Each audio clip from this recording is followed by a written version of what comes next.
నమస్తే రమ్మగారు. నమస్తే జయ. రమ్మగారు, మణిమంజరి ఎపిసోడ్ చెప్పుకుంటా ఉన్నాము. సిరీస్ మూడో భాగంలో ఉన్నాం. చాలా చాలా బాగుంది రమ్మగారు. ట్విస్టులు ఉన్నాయి, ప్లస్ చాలా ఇంట్రెస్టింగ్గా కూడా అనిపిస్తోంది. అండ్ విమెన్ ఓరియంటెడ్ స్టోరీ అయ్యేసరికి ఇంకా బాగుంది, కనెక్టివిటీ ఎక్కువగా అనిపిస్తోంది. ఇదేమో ప్రూవ్ అయిపోయింది. వాళ్ళు బయలుదేరారు, రాజముఖి మహారాణి మణిమంజరి ఇద్దరు బయలుదేరారు. వాళ్ళు ఏం చేశారు, ఈ లోపల ఏమైంది, నెల రోజులు గడిచిపోయింది. ఈయన మన విదర్భరాజుకి మకరందుడికి ఇచ్చిన సమయం నెల కాశీవాసం చేసి రావడానికి. కానీ ఆ కాశీలో ఆ గంగానది తీరంలో ఆ విశ్వేశ్వరుడి సన్నిధిలో నెల దాటిపోయినా అతను తిరిగి రాలేపోయాడు. అక్కడి నుంచి కాశీని వదలలేకపోయాడు. వదలలేక పరమప్రీతితోటి కాశీవాసంలో ఎక్కువ రోజులు ఉండిపోయాడు. నెల తిరిగేసరికి ఈ చంద్రకేతువు మొదలుపెట్టాడు. ఇన్ని రోజులైంది రాలేదు, అట్టించి అట్టే తప్పించుకున్నాడు అని వచ్చి పోట్లాడాడు విక్రమార్కుడితో. పోట్లాడితే అన్నాడు, నువ్వు మనిషివే కాదా, చంపేయటానికి అంత ఉత్సాహం ఏంటి, ఇంత మానవ రక్తం మరిగిపోయినట్టు ఎందుకు ప్రవర్తిస్తున్నావు, ఎప్పుడో వచ్చినప్పుడు చెయ్యొచ్చు, ఒక్క రోజు దాటకుండా ఈ రకమైన ప్రవర్తన ఏమిటి, మనిషివి కాదా, పులిగుండుంది నీ గుండె బదులు, ఎట్లాగూ చనిపోవాల్సిందే. మాట ఇచ్చాడు మకరందుడు, హరి మీద గిరిపడ్డా మాట తప్పడు, ఇప్పటిదాకా అతను మాట తప్పిన దాఖలాలు లేవు, అతను చెయ్యడట్లా, ఇంకా ఏదైనా అయ్యి ఉండొచ్చు అనేసరికల్లా ఇది వింటున్నాడు సింధురాజు పక్క గదిలో. విక్రమార్కుడు చాలా గట్టిగా కేకలేసి, అసలు నా ఎదురుగుండా ఇంత పని జరగటం, నా చేతులారా నేను ఇట్లా ఒక మిత్రుడి మరణానికి కారణం అవ్వటం అనేదే నన్ను కలిచేస్తోంది. నువ్వు ఇట్లా రాక్షస ప్రవృత్తితోటి ప్రవర్తించి ఇంకా నీ దశని చిన్నది చేసేసుకోవద్దు. నీ స్థానాన్ని ప్రజలందరూ చీకొట్టే పరిస్థితిలో ఉన్నాము. మకరందుడు వచ్చాకే నీ సంగతి అంటే వింటాడు ఈ చంద్రకేతువు. మరి సింధురాజు ఆ రోజున పూటపడ్డాడు కదండి, అన్నాడుగా, అతను రాకపోతే నేను ఇస్తానన్నాడు కదా, మాట్లాడండి అనేసరికల్లా, నువ్వు మనిషివి కాదా, అసలు అతన్ని మకరందుడిని చంపబోనటమే తప్పు, అతనికి హామీ ఉన్నందుకు రెండో వాడిని కూడా చంపుతానంటావే, నువ్వు మనిషివి కాదా అని ఈయన గట్టిగా కేకలేశాడు. విక్రమార్కుడు ఊరుకోలే. దాంతో అని కొంచెం మొహం మార్చుకుని లాటరాజు వెళ్ళిపోయాడు. పక్క గదిలో ఉన్న సింధురాజు లోపలికి వచ్చాడు. వచ్చి, ప్రభు, మకరందుడు లాంటి అద్భుతమైన వ్యక్తి కోసం ప్రాణాలు విడవడానికి కూడా నేను సిద్ధం. ఆయన రాలేదని తను గొడవ చేస్తున్నాడు, అతని పేరుకి ఆల్రెడీ ఇప్పటికే వచ్చిన చెడ్డ పేరు చాలు, ఇంకా చెడ్డ పేరు రానివ్వద్దు మకరందుడికి, మనం నా ప్రాణాలు ఇవ్వడానికి నేను సిద్ధంగా ఉన్నాను, మీరు ఆజ్ఞవండి, తలార్లను పిలిపించండి, నా తలిస్తానన్నాడు. అనేసరికి విక్రమార్కుడు ఒప్పుకోలే, నాయన ఒక స్నేహితుడి మరణానికి ఈ నెల రోజుల నుంచి ఈ దుఃఖం ఈ కష్టం పట్టలేకుండా ఉన్నాను, చిన్నవాడివి నీ మరణానికి కూడా నన్ను కారణం అవ్వమంటావా, ఇప్పుడు నేను ఏదైనా చేశాక మకరందుడు వచ్చి ఇట్లా నా శిష్యుడిని ఈ రకంగా చేశావంటే నేనేం సమాధానం చెప్పాలి, ఒకరోజు తేడాతో అతను వచ్చేస్తే ఏం చేస్తాము, అందుకని నువ్వు ఆగు, నువ్వు ఇంత మాట అనటం నాకు చాలా సంతోషంగా ఉంది, మకరందుడి మీద నువ్వు ఇంత నమ్మకం పెట్టుకుని ఉండటము నాకు సంతోషంగా ఉంది, ఇంత అద్భుతమైన మిత్రులు మనమంతా ఒక చోట ఉన్నందుకు కూడా సంతోషంగా ఉంది, కాబట్టి ఇప్పుడు ఏమీ చెయ్యొద్దన్నాడు. వారం తిరిగేసరికి మకరందుడు ఊళ్ళోకి వచ్చేసాడు. రాగానే వచ్చి ఈయనకి దండం పెట్టాడు. నాకు ఎంతో సంతోషంగా ఉంది, ఎవడు ఎల్లప్పుడూ జీవుడికి తోడో వాడిని దర్శనం చేసుకుని వచ్చాను, నేను సిద్ధంగా ఉన్నాను మరణానికి, ఎప్పుడు ప్రాణాలు ఇవ్వమంటే అప్పుడు నేను ఇచ్చేస్తాను. కరిగి నీరైపోయాడు విక్రమార్కుడు. ఎంత కష్టంగా ఉందో ఆయనకి, ఇంత మాట మీద నిలబడేవాడిని, చావుకి సిద్ధమై తిరిగి వచ్చిన వాడిని చూసి ఏమనాలో తెలియటలేదు. ఇలాంటి అద్భుతమైన వ్యక్తులు తమతో ఉన్నందుకు సంతోషించాలా, అతని మరణానికి మనం కారణం అవుతున్నందుకు దుఃఖించాలో తెలియటల్లా. సరే ఆయన బాగా ఆలోచించుకుని, సరే నాయన ఈ నేడు పంచమి కదా, ఏకాదశి నాడు ఇది వధ అని సెలవిచ్చాడు. వెంటనే ఊరంతా చాటింపు అయిపోయింది. ప్రజలంతా చీలిపోయారు. అయ్యో అయ్యో అయ్యో అన్నారు. ఇంత పని జరుగుతుంటే చూడకూడదు అలాంటివి అన్నారు కొంతమంది. అట్లాంటి వాడిని ఒక్కసారి ఆఖరిసారైనా చూసొద్దామనుకున్నారు ఇంకొంతమంది.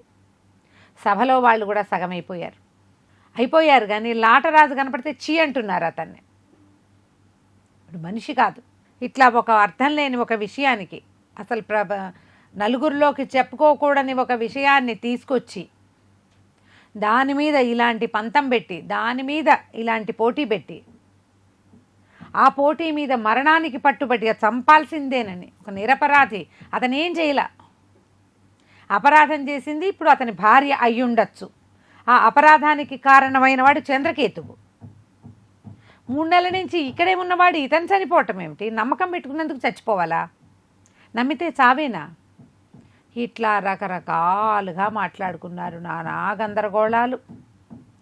ఇతను ఎవ్వరితోటి మాట్లాడడం మానేశాడు. మకరందుడు పరమ నిశ్శబ్దంగా విశ్వేశ్వర సాన్నిధ్యంలో ఉన్నట్టే దండం పెట్టుకుంటూ ఉన్నాడు. అనుకున్నట్టుగా దశమి నాటి రాత్రి గీతాపారాయణం చేసుకుని పడుకున్నాడు. ఏకాదశి నాడు తెల్లవారుజామున నిద్రలేచేసి స్నానం చేసి పుష్పమాలికలు అవి ధరించి చక్కగా అలంకృతుడై పెళ్లి కొడుకులాగా తయారై సిద్ధపడ్డాడు మరణానికి. తెల్లవారింది, పొద్దున్నే తీయాలి. పొద్దున్న పూటే తీసుకుపోయారు మధ్యస్థానానికి. మధ్యస్థానం నిండా జనం చేరిపోయారు. ఇప్పుడు మహోత్సాహంతో లాటరాజు కూడా తన ప్రతిజ్ఞ నెరవేరుతున్నందుకు అక్కడికి వచ్చాడు. ప్రజలంతా తిట్టిపోశారు, రాళ్ళు విసిరారట కొంతమంది ఆయన్ని చూసి, ఇలాంటి వాడు అసలు ఏమిటి, ఈ పోటీ ఏమిటి, ఈ మాట ఏమిటి, దీనికి మరణించటం ఏమిటి? దండాలు పెట్టుకున్నారు. కొంతమంది స్పృహ తప్పిపోయారు. అయ్యో ఎంత బాగున్నాడు, నిండుగా 50 ఏళ్ళు లేవే ఇతనికి.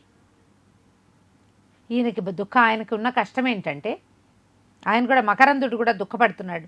కన్న బిడ్డల్లా చూశాను, నా తర్వాత ఇవాళ తర్వాత నా ప్రజలకి ఎవరు దిక్కు, ఎవరు నా ప్రజల్ని నాలాగా పరిపాలిస్తారు అని ఒకటి.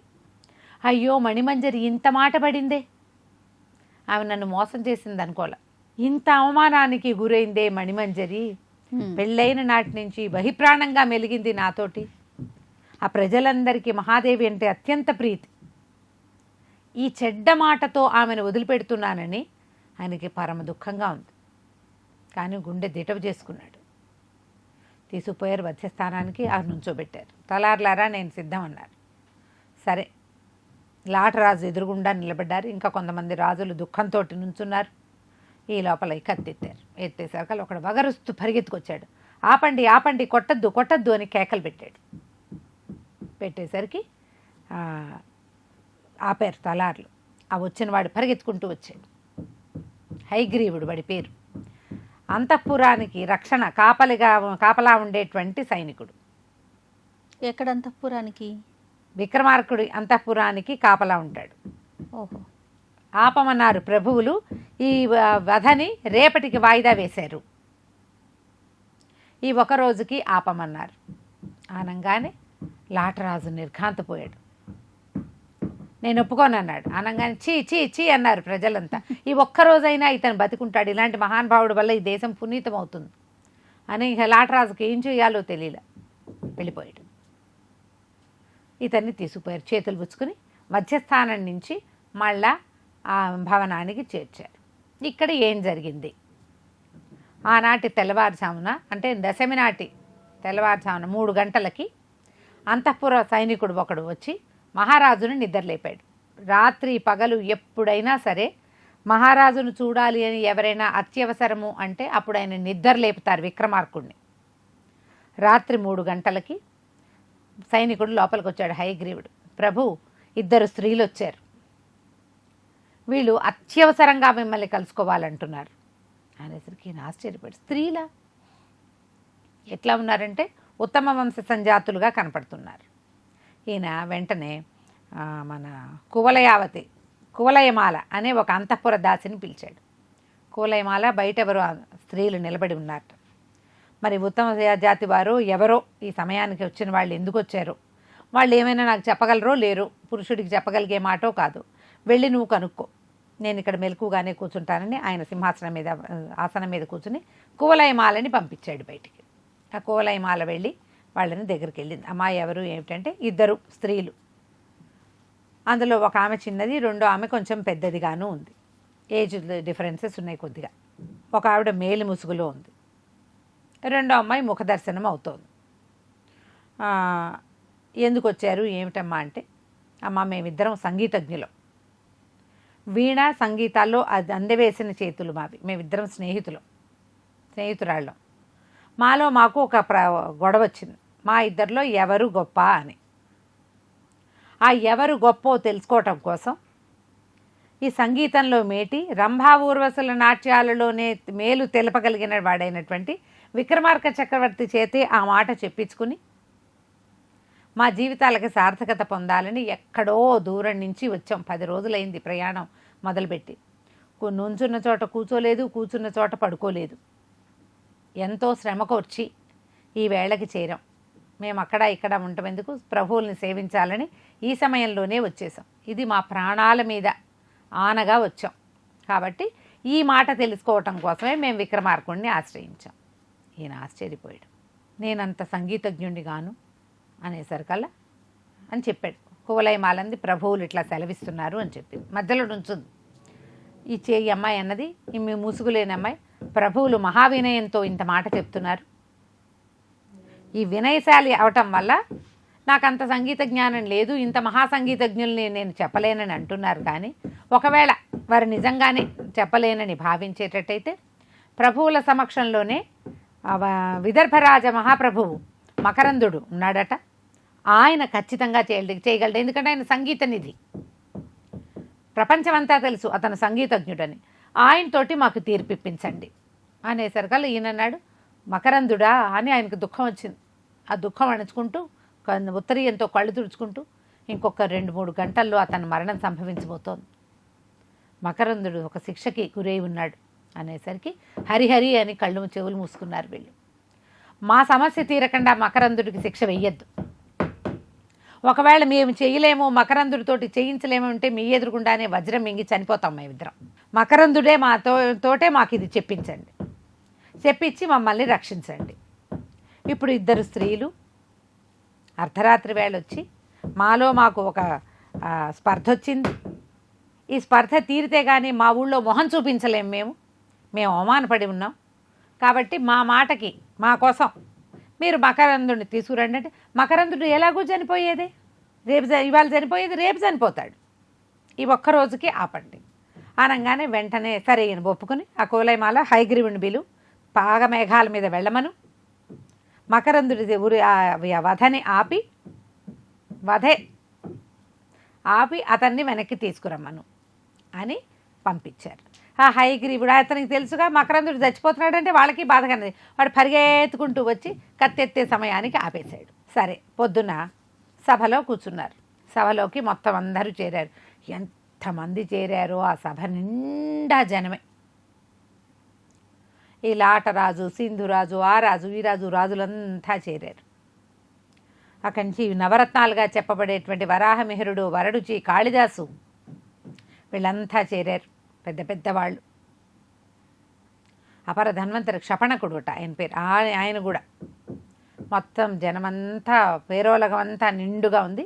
అప్పుడు ఆ సమయానికి ఆ 2 స్త్రీలు లోపలికి వచ్చారు. 2 ముసుగుల్లోనే ఉన్నారు. వాళ్ళ వెనకాల వీణలు గీణలు వచ్చినాయి. ఈయన అంతఃపురదాసిన ఒక ఆమెను పంపించి వాళ్ళని ఎదుర్కొని సభలోకి రప్పించాడు. రప్పించాక సరే లోపల కూర్చోబెట్టారు. మకరందుడు సరే మకరందుడిని ఒక భటుడు వెళ్ళి మకరందుడిని తీసుకొచ్చాడు. మకరందుడిని కూడా సభాప్రవేశం చేయించారు.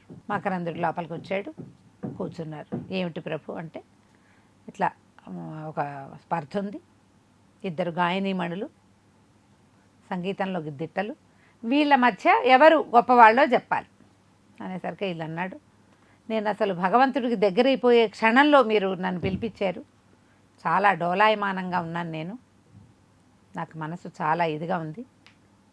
సరే ఇదేదో చేసి వెళ్ళిపోతానన్నాడు. అలాగే కూర్చోబెట్టారు. ఈ ఆడవాళ్ళల్లో ఒక అమ్మాయి లేచి నిలబడింది. ఏం చెప్పింది, మేమిద్దరం స్నేహితురాళ్ళం, నా పేరు చంద్రలేఖ, నా స్నేహితురాలు రత్నప్రభ, మేమిద్దరం చిన్నప్పటి నుంచి చెలిమికత్తెలం. చిన్నప్పటి నుంచి మేము వీణా సంగీతం కలిసి నేర్చుకున్నాం. మా ఇద్దరిలో ఎవరు గొప్ప సంగీతమో ఎవరిది అద్భుతమైందో తెలియటం లేదు. అది తెలుసుకోవటం కోసమే మేము ఈ ప్రయత్నం చేసాం. ఇలాంటి సభలో ఇంతమంది గొప్పవాళ్ళు ఉన్న సభ, రాజాధిరాజైన విక్రమార్కుడి సన్నిధి, స్వర్గలోకానికి రథం వేసుకుని వెళ్ళి బ్రహ్మాబురోసుల మధ్య నాట్యాల తాలూకు గొప్పతనాన్నే తెలుసుకోగలిగిన ప్రభువు ముందు మా విద్యా ప్రదర్శన, మాలో ఎవరు గొప్పవాళ్ళో తెలుసుకోవటం మా జీవితాలకే మన్నన. కాబట్టి మేము ఈ పని చేస్తున్నాం. ఇతనికి మకరందుడికి కంఠం ఎక్కడో విన్నట్టుంది, కానీ ఆ కంఠం జ్ఞాపకం రావట్లేదు. ఆయన పైగా మతిపోయినాడు. ఎలా ఉన్నాడు, నెల రోజుల క్రితమే ఈ మరణం నిశ్చయమై ఉంది. కాశీవాసం చేశాడు. భగవంతుని చూసిన అన్నం పోదు, చేస్తున్నా కూడా వచ్చాడు. వచ్చిన దగ్గర నుంచి పంచమి నాడు తిరిగి వచ్చాడా, ఏకాదశి దాకా ఈ వారం రోజులు మరణాసన్నుడుగా ఉన్నాడు. సన్నగా చిక్కిపోయాడు, మొహం పాలిపోయి ఉంది. ఆయనకి చచ్చిపోతాను అన్న క్షణంలో ఆపితే ఆనందం రాలేదు. భగవంతుని చేరే క్షణం నుంచి లాక్కొచ్చేసారనిపిస్తుంది. పరమదిగాలుగా ఉన్నాడు. ఈ కంఠం విన్నట్టుంది కానీ ఆయనకి జ్ఞాపకం లేదు. ఎక్కడో విన్నాను అనుకుంటాడు. కంఠాన్ని పోలిన కంఠాలు ఉంటాయి. ఇంతలో ఒక్కొక్కళ్ళిద్దరూ సంగీతం మొదలుపెట్టారు. చంద్రలేఖ అత్యద్భుతమైన గాయని, అత్యద్భుతమైన వీణ. అసలు ఆ వీణ కదులుతోందా లేదా ఏమిటో తెలియటల్లా. ఎన్నెన్ని రాగాలు కొట్టిపోసారో ఇద్దరు. చంద్రలేఖ అద్భుత గాయని, అద్భుత వీణేగత్తె రత్నప్రభ కూడా అలాంటిదే. ఇద్దరి సంగీతంలో మొత్తం సభంతా అల్లాడిపోయింది. ఊగిపోయి తూగిపోయారనమాట వాళ్ళు. హాయి హాయిమని అయిపోయారు. ఈ మకరందుడు చచ్చిపోతాడన్న మాటే మర్చిపోయారు. ఆయన లోపలికి వచ్చినప్పుడు వాళ్ళంతా దిగులతో నిండిపోయి ఉన్నారు, మొత్తం నవరత్నాలతో సహా. ఇంకేముంది, తెల్లారితే మళ్ళీ వెళ్ళిపోతాడు ఇతను. అంత దుఃఖభాజనంగా ఉన్న సభ ఎట్లా అంటే ఉర్రూతలు ఊగిపోయింది సంగీతంలో. సంగీతం ఆగింది. ఇప్పుడు మకరందుడిని అన్నారు. వీళ్ళిద్దరిలో ఎవరు గొప్పవాళ్ళు? ఆయన చంద్రప్రభ కూడా, చంద్రలేఖ అద్భుతమైన గాయని, రత్నప్రభ అద్భుతమైన గాయని. వీళ్ళిద్దరికీ వీణలో ఏ తేడా లేదు. కానీ రత్నప్రభ కంఠమాధుర్యం చాలా గొప్పది. కాబట్టి వీళ్ళిద్దరిలో మేటి రత్నప్రభే అని చెప్పాడు. జనం అంతా చప్పట్లు కొట్టారు. జనాలకు తెలుస్తోంది రత్నప్రభ కంఠం చాలా బాగుంది. కానీ సంగీతంలో ఇద్దరూ దిట్టలే. సంతోషంగా అందరూ చప్పట్లు కొట్టారు, ఆనందించారు. అయితే విక్రమార్కుడు అన్నాడు, అమ్మా ఇంత సంతోషపెట్టారు, చాలా దుఃఖభరితమైన వాతావరణంలో ఉన్నాం మేము. ఈ సంగీతంలో మమ్మల్ని ఓలలాడించేశారు. మీరు ఏం కావాలంటే అది ఇస్తాను, ఏం కావాలో కోరుకోండి అన్నాడు. ఆనంగానే టక్కిని లాటరాజు నుంచున్నాడు చంద్రకేతు. మహాప్రభు, సమయం వచ్చింది కదా అని మకరందుడిని కాపాడడానికి ఎత్తేస్తున్నారేమో, అది చేయడానికి వీల్లేదు. ఊరి దుర్మార్గుడు. ఆనంగానే సభలో ఉన్న పసిపిల్ల బాల అది చీ చీ చీ మనిషివా నువ్వు అని తెగ తిట్టిపోసేశారు. అందరూ తిట్టడమే. మకరందుడు తలవాల్చుకుని ఉన్నాడు. ఈ అమ్మాయి చంద్రలేఖ చెప్పింది, మకరందుడి ప్రాణాలను మేమేం చేసుకుంటాం ప్రభు, మాకెందుకు? మా సంగీతం విని మా ప్రజ్ఞని మెచ్చుకున్నారు కదా, మెచ్చుకున్నదే చాలు, మీకెవ్వరికీ నచ్చని విషయాలు మేమేమీ అడగం అని చెప్పి. ఈ మకరందుడు అన్నాడు, ప్రభు అయిపోయింది కదా నేను వచ్చిన పని, నాకు ఒంటరిగా ఉండాలనుంది, నన్ను పంపించేసేయండి అన్నాడు. సరే విక్రమార్కుడు అన్నాడు, మకరందా నువ్వు వెళ్ళిపో, విశ్రాంతి తీసుకో, మళ్ళీ రేపు ఉదయం ఎలాగో ఉందిగా. మకరందుడిని పంపించేశారు. పంపించాక ఈ చంద్రలేఖ, ప్రభు నన్ను అడగమన్నారా అంది. అంటే విక్రమార్కుడు ఆనందించాడు, నీ ఇష్టం, నువ్వు ఏది కావాలంటే అడుగు, నువ్వు అడిగింది అడిగినట్టుగా చేసేస్తాను నేను అన్నాడు. ఈ చంద్రలేఖ మకరందుడి ప్రాణాలు కాకుండా ఏమడిగిందో మనం వచ్చే భాగంలో చూద్దాం. తప్పకుండా. నమస్తే. నమస్తే. And for more videos, Please subscribe to iDream. Please subscribe to iDream. Please subscribe iDream. And please subscribe to iDream. For more videos, subscribe to iDream. please like, share and subscribe to the channel. Congratulations, iDream. Subscribe to iDream. Subscribe to iDream.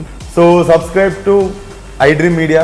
iDream ki iDream team andarki huge congratulations. Please subscribe iDream Media. Please subscribe to iDream. Subscribe iDream. Please subscribe to iDream. iDream అంటే నా కళల channel subscribe చేసుకున్న నోరు తిరుగుతలేదు, మీరైతే గంట గుర్తు కొట్టండి. For more such videos, please subscribe to iDream. Subscribe to iDream. Please subscribe to iDream. Please subscribe iDream Media. Please do subscribe to iDream. Please subscribe to iDream Media. For best entertainment and information, please subscribe iDream. And don't forget to subscribe to iDream.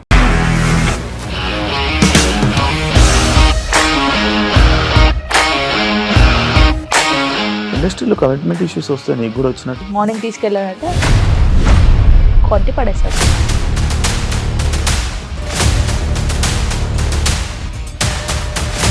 ఒక్కళ్ళు కూడా చూడలేదు ఈ cinema అని చెప్పడానికి కూడా చాలా ధైర్యం కావాలి. అది నిజం కదా, దాంట్లో ధైర్యం ఏంటి? నెక్స్ట్ డే ప్లేట్ మార్చేస్తే తప్పు కదా. As of now we are comfortable this అని నేను అనుకుంటున్నాను. రష్మిక గారిది మీది ఒకే ఊరంట కదా.